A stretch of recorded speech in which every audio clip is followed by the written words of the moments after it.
This is another story from the New Adventures in Fern Hollow, written and illustrated by John Patience. The Mysterious Fortune Tellers. The day before the village fete was all hustle and bustle. The Fern Hollow animals were busy preparing their entries for the various competitions. Mrs. Tuttleby and her daughter Heather were baking a blackberry pie. Brock Ruffy was tending his marrow. And Spike Willowbank was putting the finishing touches to his painting.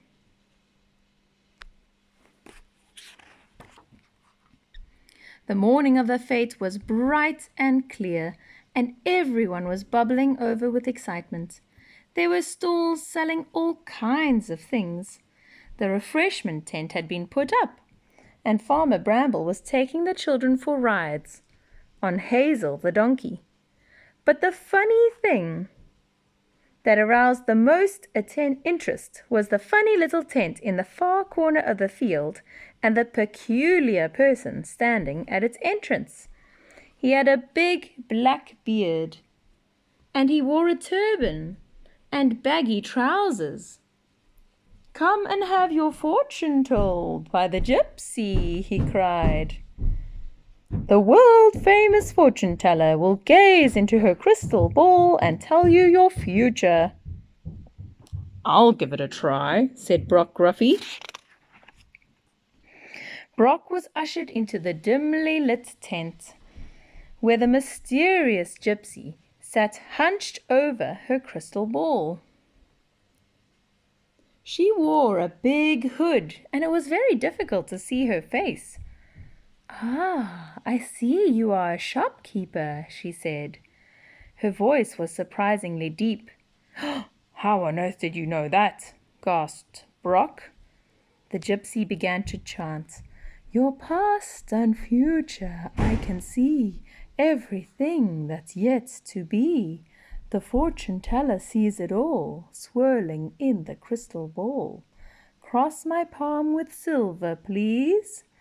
Brock handed her a silver coin and was delighted to be told that he was certain to win the vegetable competition. The fortune teller was very popular. All the animals went to see her. She began each time by telling them something about themselves that someone from a land far away could not possibly have known without a crystal ball. Then she went on to tell them their futures. The gypsy's money jar was soon full to the brim. Look at that. "I think we'd best be off now before we're rumbled," growled the fortune teller. She threw back her hood and revealed herself to be that rascally weasel, Snitch. "You're right, ha ha ha ha," chuckled her assistant, who was, of course, Snatch. "This false beard is beginning to tickle anyways." Outside in the sunshine, Lord Trundle was judging the vegetable competition. "After due consideration," he said, "the first prize for the best vegetable goes to Mr. Prickle's cauliflower." There's Mr. Prickle with his huge cauliflower. "That can't be right," said Brock Ruffy. "The fortune teller said my marrow would win."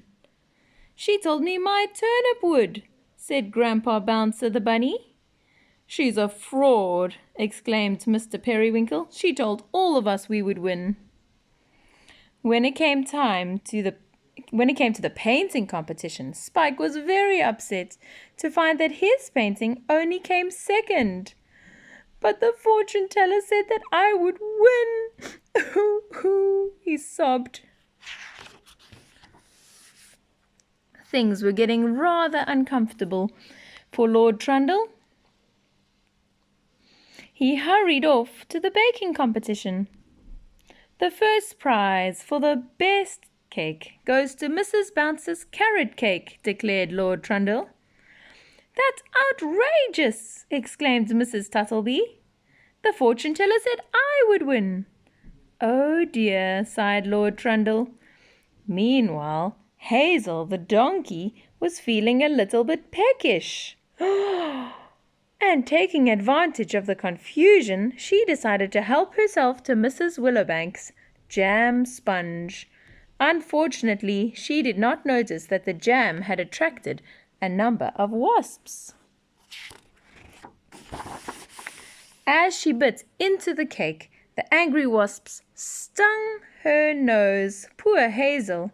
The poor donkey brayed loudly, "Ee-aw, ee-aw," and she rushed off through the fete with the wasps still buzzing around her head and Farmer Bramble chasing after her.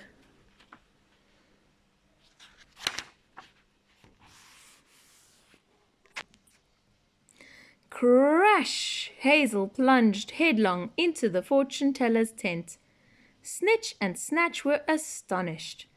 They were kicked by Hazel and stung by the wasps. Now everyone could see that it was Snitch and Snatch who had tricked them. "Well, they're getting exactly what they deserve," laughed Sigmund Swamp. "Ho, ho, ho, ho, ho." The two wicked weasels ran away, leaving the money behind them, and they were not seen in Fern Hollow for a long time afterwards. And poor old Hazel had some nice cool lotion put on her nose. The money was given to Parson Dimly for repairs to the church roof, which as usual needed doing. It had been a fate to remember. Now, the end. Let's have a look. Where is the parson? Here is the church. And here is the vicarage. I wonder if that's what they're talking about, fixing the roof. Here is Trundleberry Manor. And Sigmund Swamp's house. And let's see the river Fernie. Here's the river running right through the town, all the way. And here is Windy Wood. The end.